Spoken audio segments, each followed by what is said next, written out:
we often say here on this show, don't we, that there's no accountability anymore. And I know I've mentioned this before, chums, but I'm sure you'll all agree, in my era, I'm sure in your era, we all had respect and certainly were, shall we say, on our best behaviour when the police came around. If you see it now, you can see that these poor policemen and women are tormented literally to their faces. Their training must be awful because literally they're being shouted at by, the degradables, as it were, of life.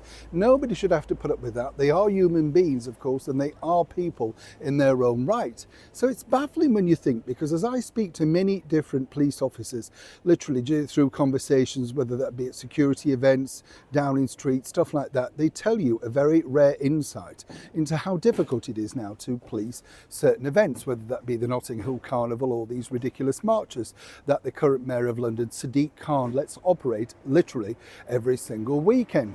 And what's more interesting is great officers, well-respected policemen, quitting the force because they don't get the backup that they should get. When you think about it, they spend a lot of time and effort, say, apprehending a burglar or stopping a certain individual doing something terrible, and then the court lets them off. This is what's happened literally in this particular case. Let me explain. Morning, good to see you, chums. Thank you so much as ever for your time, and welcome one and all brand new subscribers. It's interesting, isn't it, when you think about it? I don't know if it was like this with you at your time, but one of the police officers used to come around the school, and do a chat to potential people that might want to go. And, it sounded like a great job. We knew the local Bobby, and I thought, this doesn't sound bad. He had his own police station. It was a respectable job. Now, I wouldn't wish it on anybody, and I have a lot of respect for those hard-working men and policewomen that do their very best to keep us, safe in difficult circumstances, let's be blunt.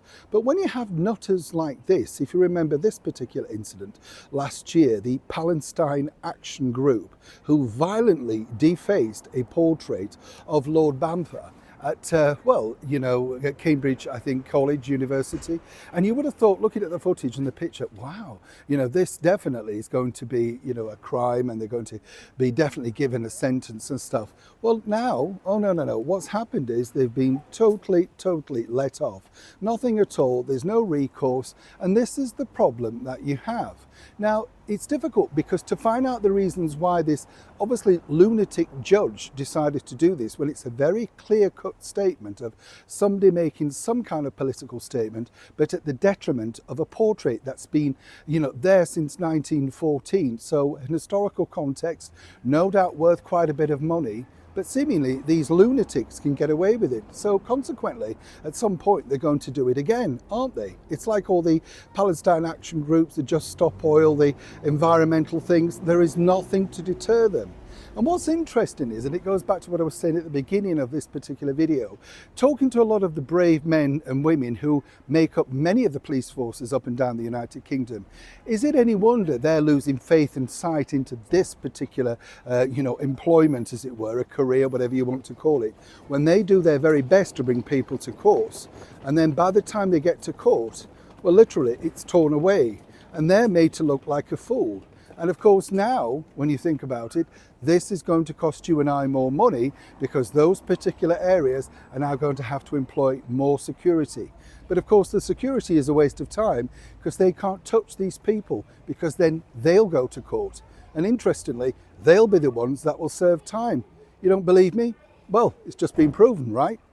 Neil Sean in the very heart of London.